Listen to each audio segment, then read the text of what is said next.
On parle souvent du futur comme d'un grand mystère. Mais nous, on a voulu savoir ce que les gens en pensent vraiment. Le futur, ça nous concerne tous. Alors on a pris une caméra et on est parti à la rencontre des gens d'aujourd'hui.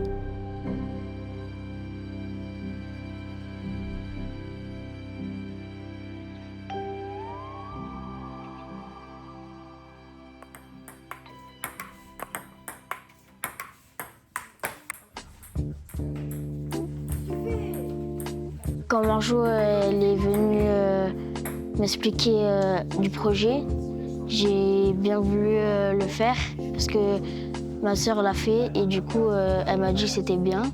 Du coup j'ai voulu le tenter et parce que j'aime bien créer des films, des trucs. Réussi, je pense que ouais, il sera réussi. Je voudrais bien faire le micro et la caméra. J'imagine un final plutôt réussi, avec plusieurs interviews, avec notamment l'interview de Madame le maire cet après-midi.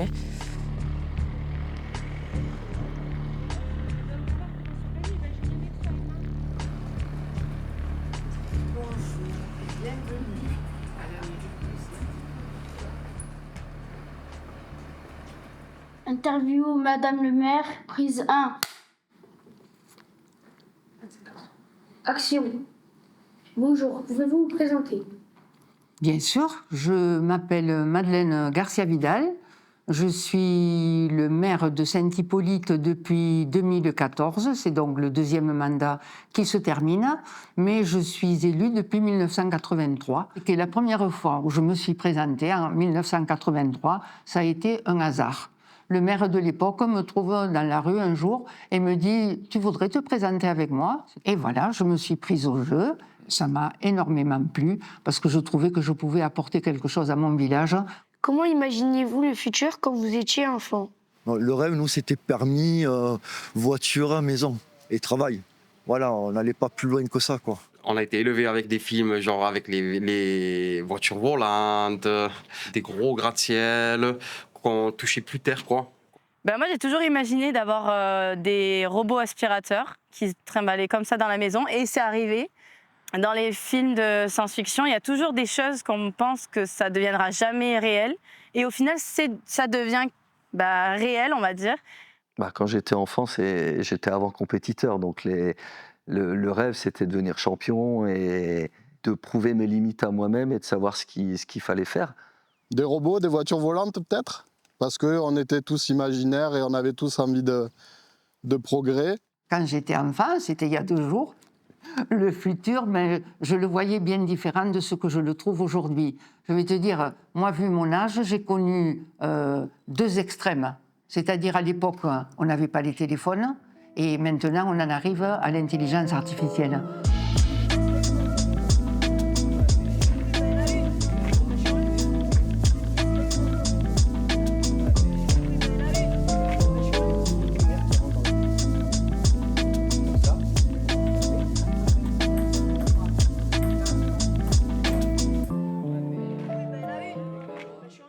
Bonjour, je m'appelle Najim, j'ai presque 11 ans parce que je suis née en décembre. J'habite à Saint-Hippolyte et voilà. Et je suis en 6e. Je pense que pour les personnes âgées, il y aura des robots qui leur feront leur travail.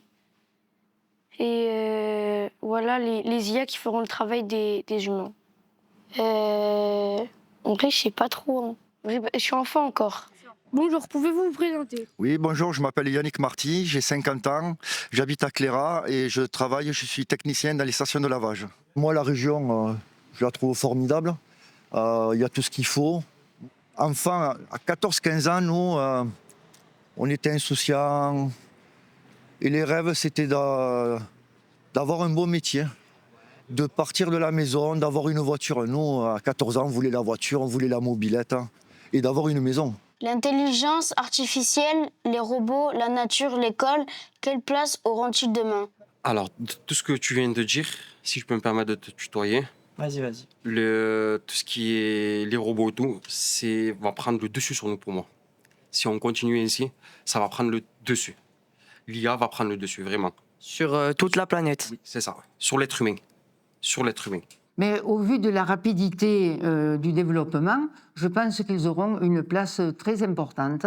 Et je suis un peu effrayée d'ailleurs par la place qu'ils commencent à prendre, parce qu'on ne pourra jamais remplacer l'homme. L'intelligence artificielle, c'est ce que je te disais tout à l'heure, en espérant qu'elle ne prend pas le dessus sur tout et que ça laisse de la réflexion pour les êtres humains.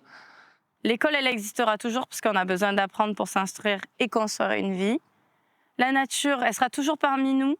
Même si l'homme, des fois, la détruit, on essaye de faire un maximum pour la préserver aussi et faire des activités dans la nature. Et après, le robot et l'IA, on vit avec. Donc, tout dépend comment on l'utilise. Alors, je ne sais pas, l'intelligence, pour moi, c'est l'homme. C'est nous. C'est pas un robot. Mais le robot, on en aura besoin, c'est sûr. Pour nous aider, il faut qu'il sera là pour nous aider, pour nous accompagner dans des choses que peut-être qu'on ne sera pas trop faire. Il y aura toujours une place pour la nature et l'école, et fort heureusement. Et j'espère que la technologie, via l'IA et les robots, ça viendra aider les humains à peut-être se développer un petit peu plus, à aller plus vite et faciliter les tâches qu'on doit réaliser au quotidien et dans nos métiers. Alors, eux ne le voient pas forcément parce que c'est leur outil de communication aujourd'hui. Mais moi, personnellement, je trouve ça dangereux. Voilà, je voudrais dire, faites pas que ça. Voilà, les jeunes, voilà quoi.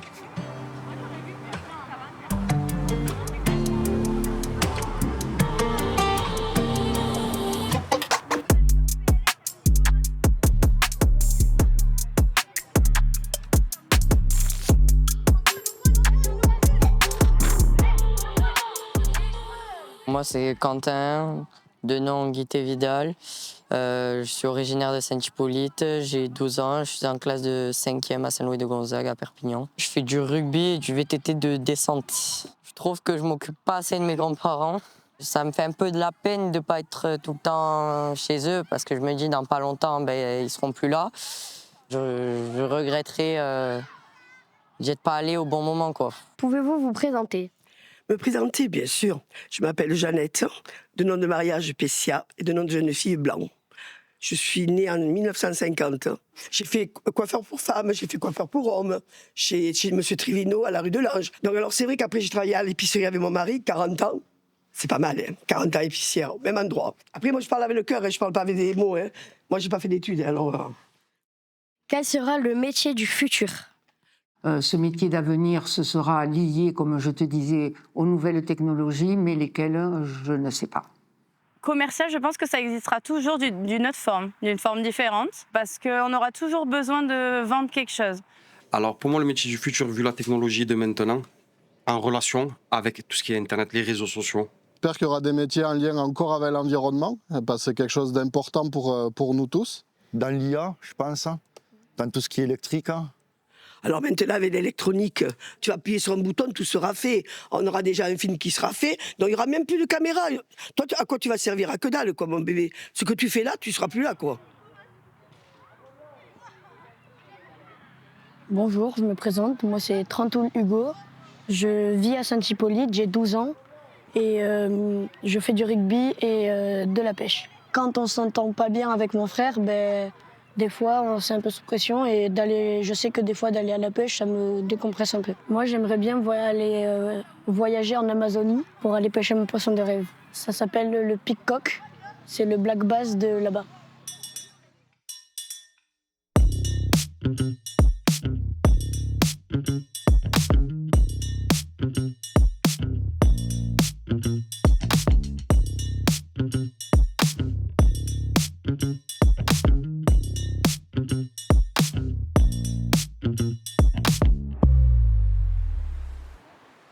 Bonjour, je m'appelle Jérémy, j'ai 38 ans.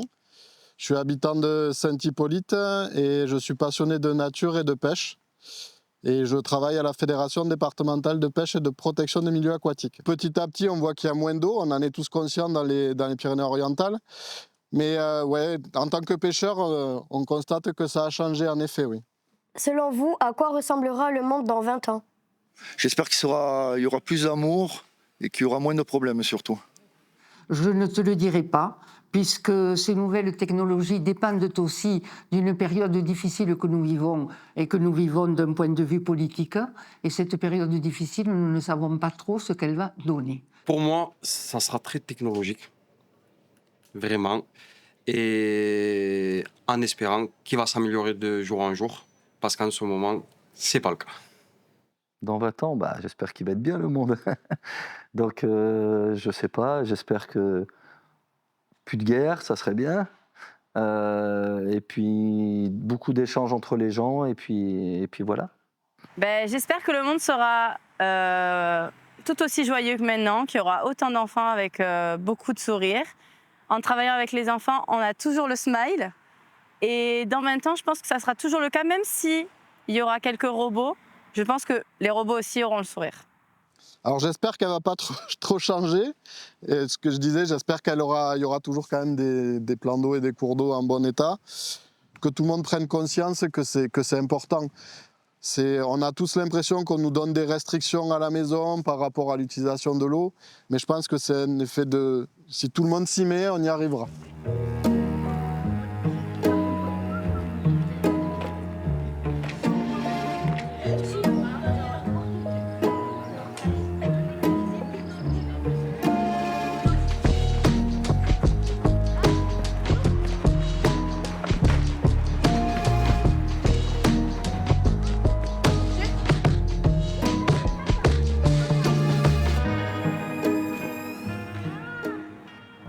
Je m'appelle Noah, j'ai 12 ans. Je suis en classe de 5e. Bon, je suis un peu mauvais perdant. Mais j'adore le sport. J'adore faire du sport, que ce soit tous les sports mélangés. Faire du rugby, faire de la pêche. Et c'est pour moi un moyen de partager.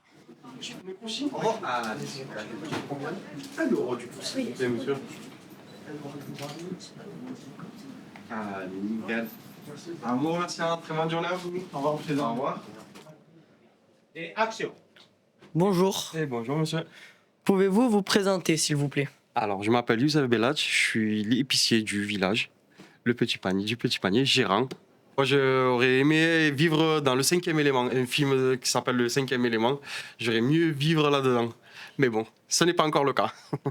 Quel est votre plus grand rêve pour le futur? C'est de pouvoir encore aller à la pêche dans des rivières en bonne santé, avec des poissons et des lacs et des étangs, de la mer, que tout soit en bon état, on va dire, et garder cet état écologique en bonne santé. Tant que ma vie me permettra de marcher, de faire mes petites choses de ma vie, pour moi, ce sera mon rêve entier. Et de me laisser un peu le temps de voir mes petits-enfants.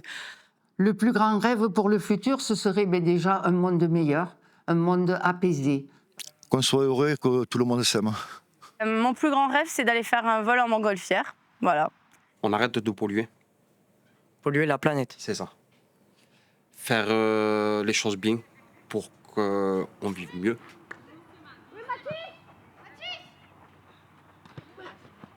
Je m'appelle Sacha et j'ai 11 ans. J'aime bien le rugby, la pétanque, les randonnées. Quand je stresse, je fais du rugby. Interview Fred, première.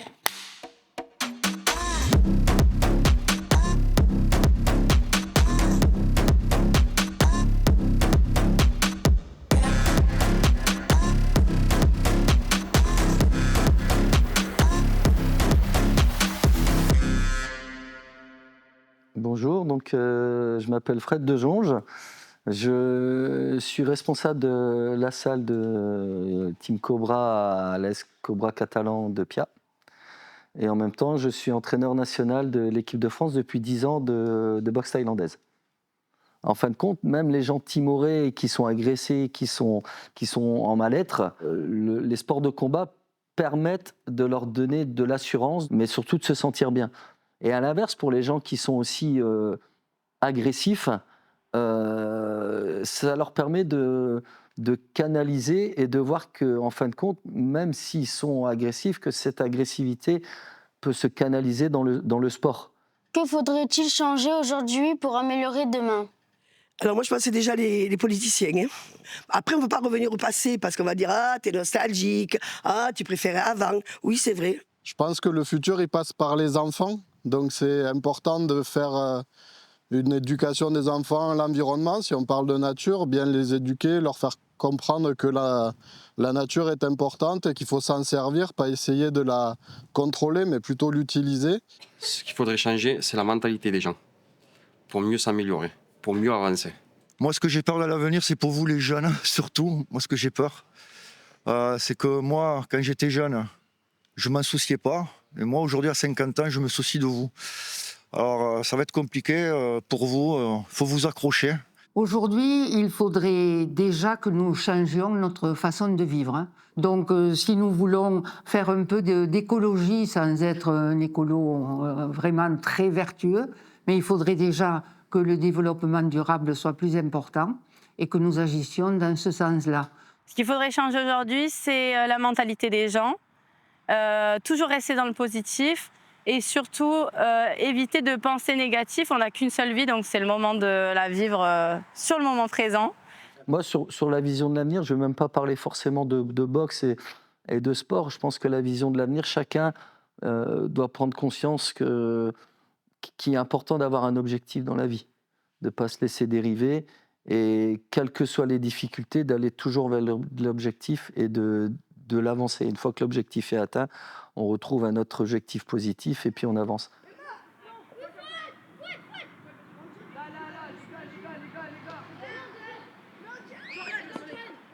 Je m'appelle Lou, j'ai 10 ans et demi et j'habite à Saint-Hippolyte. J'aime bien lire, j'aime bien dessiner. J'ai lu les 8 d'Harry Potter, j'ai lu des gros livres quand même. J'aime surtout les romans d'aventure.